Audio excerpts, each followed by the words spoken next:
حدیث میں آتا ہے کہ حضرت عیسیٰ علیہ الصلوۃ والسلام جب آسمان سے نازل ہوں گے، اب پتہ نہیں اتنی اوپر سے زمین پہ آئیں گے، یہ اسباب کے خلاف ہے نا، یہ بات انسان کے لیے تو ممکن نہیں ہے. جب آپ زمین کے خول سے باہر جاتے ہیں آکسیجن ہی ختم ہو جاتی ہے، زندہ رہنا ممکن نہیں ہے.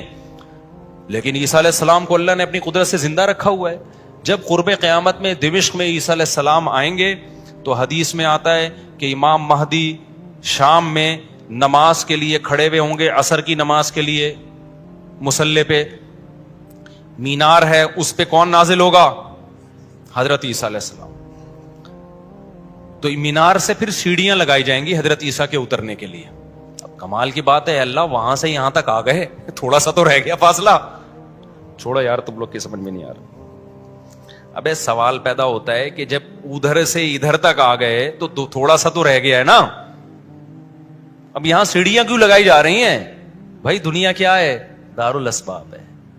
ادھر سیڑھیوں سے جانا ممکن نہیں تھا، وہ اللہ اپنی قدرت سے ہی لے گیا. یہ دنیا دارالاسباب ہے، یہاں پہ کیا لگیں گی؟ سیڑھیاں لگیں گی. وہاں سے نیچے اتریں گے، اتنے بڑے بڑے بال ہوں گے جن سے پانی بہہ رہا ہوگا، کیونکہ حضرت عیسیٰ علیہ السلام کو جب سولی پہ لٹکایا جا رہا تھا اس وقت آپ نے غسل کیا تھا، تو اللہ نے ان کی شکل کا کوئی آدمی کر دیا اور عیسیٰ ابن مریم کو آسمانوں پہ اسی حال میں اٹھا لی. اور قرب قیامت میں جب نازل ہوں گے تو عصابۃ تغزو مع عیسیٰ ابن مریم، نبی نے فرمایا میری اس امت کے لیے جنت کی ضمانت ہے جو عیسیٰ ابن مریم کے ساتھ مل کے جہاد کرے گی. حضرت عیسیٰ نے آتے ہی کیا کرنا ہے؟ جہاد کرنا ہے. تو اور پھر ایسا جہاد ہوگا اما الاسلام و اما السیف، یا تو اسلام ہے یا تلوار ہے، بیچ کا کوئی راستہ نہیں ہے. اور تقاتلون الیہود، سب سے پہلے لڑائی کس سے ہوگی؟ یہود سے ہوگی، عیسیٰ ابن مریم کی، کیونکہ یہود نے آپ کو قتل کرنے کی کوشش کی تھی، تو اللہ تعالیٰ عیسیٰ ابن مریم ہی کے ذریعے ان سے انتقام لیں گے. خیر، اب ایسا نہ ہو کل وہ امام مہدی آ جائے. آج کل مارکیٹ میں امام مہدی کے نام پہ منجن نکل رہا ہے، ہر تھوڑے دن میں کوئی مہدی. میرے والد صاحب ایک واقعہ بتایا کرتے تھے، ہماری محلے کی مسجد میں نا ایک آدمی بہت نیک تھا، عبادت کرتے کرتے نا اس کی کھوپڑی گھوم گئی اوپر سے. بعض لوگ بہت زیادہ عبادت کرتے ہیں، دماغ خشک ہو جاتا ہے، خوراک ہوتی نہیں ہے، ہنسی مزاح کی کوئی بات ہی نہیں ہوتی، تو اوپر سے سیٹنگ کیا ہو جاتی ہے؟ آؤٹ. تو اس کی سیٹنگ آؤٹ ہو گئی. برا نہیں تھا وہ، میرے والد صاحب کے پاس آیا، کہنے لگا، میرے والد صاحب کو لوگ حافظ صاحب کہتے تھے، حافظ صاحب ایک بات آپ سے کرنا چاہتا ہوں، آپ ذرا نیک آدمی لگ رہے ہیں، صرف آپ سے کروں گا، کسی اور سے نہیں. والد صاحب نے کہا کیا؟ کہتے ہیں مجھے نا کچھ الہامات ہو رہے ہیں کہ امام مہدی میں ہی ہوں. والد صاحب ہمیں یہ واقعہ سنا رہے تھے، کہتے ہیں کہ میں نے اس سے کہا کہ بس مجھے بتا دیا، میرے علاوہ کسی کو قطعاً نہیں بتانا، ورنہ حالات کا میں ذمہ دار، کوئی بھی پیل دے گا. صحیح ہے نا؟ تو بس یہ مجھے بتا دیا نا، بس یہ ہم دونوں کے راز کی بات ہے اور اللہ کو پتا ہے، کسی تیسرے کو بتانے کی بالکل بھی ضرورت نہیں. پھر والد صاحب نے اس کو بولا بھائی تو تھوڑا سا وظائف نا کم کر دے، تھوڑا سا نارمل لائف میں آ جائے، انسان کا بچہ بن جا، تیری کھوپڑی کیا ہو رہی ہے سیٹنگ اپ. تو بہت سے امام مہدی اس چکر میں بنے ہیں، ہوتے نہیں ہیں. تو جب امام مہدی نے آنا ہوگا نا تو سب سے پہلی بات یہ کہ وہ مہدی ہونے کا دعویٰ نہیں کریں گے، ان کو لوگ کہیں گے کہ آپ مہدی ہیں. ان میں علامتیں دیکھ کے علماء ان سے خود کہیں گے، سارے پیچھے پڑ جائیں گے کہ آپ مہدی ہو. سمجھتے ہو کہ نہیں سمجھتے ہو؟ تو جو خود سے مہدی ہونے کا دعویٰ کرے وہ تو مہدی ہو ہی نہیں سکتا. اور جب امام مہدی ہوں گے تو عیسیٰ ابن مریم نازل ہوں گے.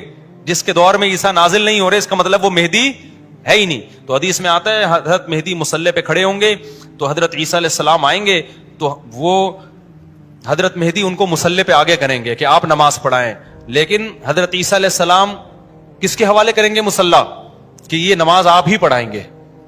کیوں؟ مجھے اللہ نے نماز پڑھانے کے لیے نہیں، مجھے کس کے لیے بھیجا ہے؟ جہاد کرنے کے لیے بھیجا ہے. میں تلوار لے کے لڑائی کروں گا، یاجوج ماجوج کو قتل کریں گے. اب یاجوج ماجوج کہاں ہیں اس کے بارے میں کوئی صحیح بات ہمارے علم میں نہیں ہے. ویسے بھی اگر ہمیں پتہ چل جائے کہاں ہیں تو وہ دریافت ہو جائیں گے نا. اور قرآن کہتے ہیں قرب قیامت سے پہلے وہ دریافت بولو نہیں ہو سکتے. تو اللہ نے چھپا دیا ہے ان کو. چھپا دیا ہے تو چھپایا ہے اس لیے کہ پہلے نہ پتہ چلے کدھر ہے. کچھ لوگ کہتے ہیں یہ چائنیز ہیں، کوئی بھروسہ نہیں ہے ویسے لگتا ہے کہ شاید ہوں، کیونکہ وہ جو ذوالقرنین نے دیوار بنائی تھی نا سیسا پلائی ہوئی اور پہاڑوں کے پیچھے دھکیل دیا تھا اور پھر بڑی تعداد ہو گئی ان کی، حدیث سے پتہ چلتا ہے شاید وہ، لیکن بہرحال کوئی یقینی بات نہیں ہے. تو یاجوج ماجوج ایک بڑی طاقتور قوم ہوگی جس کو حضرت ذوالقرنین نے سورہ کہف میں اس کا بھی تذکرہ ہے، پہاڑوں کو بند کر کے ان کو دھکیل دیا, کہیں چھپا دیا ان کو, تو قرب قیامت میں وہ نکلیں گے اور پھر دنیا میں تباہی مچائیں گے, اور پھر ان کو کون قتل کرے گا؟ حضرت عیسیٰ علیہ السلام. تو وہ ابھی نہیں نکلیں گے, جب نکلیں گے تو ان کا ابھی دریافت بھی نہیں ہو سکتے وہ. باقی وہ کچھ کہتے ہیں مریخ میں, کچھ کہتے ہیں کہاں ہیں, ہمیں نہیں پتا کہاں ہیں. بہرحال بظاہر تو لگتا ہے زمین میں ہی ہے, کیونکہ ذوالقرنین جو گئے تھے مشرق اور مغرب شمال جنوب کا انہوں نے سفر کیا, اسی زمین میں کیا تھا سفر. تو واللہ اعلم. ہمیں بس اجمالی طور پر ان چیزوں پہ ایمان لانا ضروری ہے, ان کی ڈیٹیل ہمیں بتائی نہیں گئی ہے تو ہمیں ڈیٹیل میں جانے کی اجازت نہیں. باقی قیاس آرائیاں ہوتی ہیں, صحیح بھی ہو سکتی ہیں, غلط بھی ہو سکتی ہیں.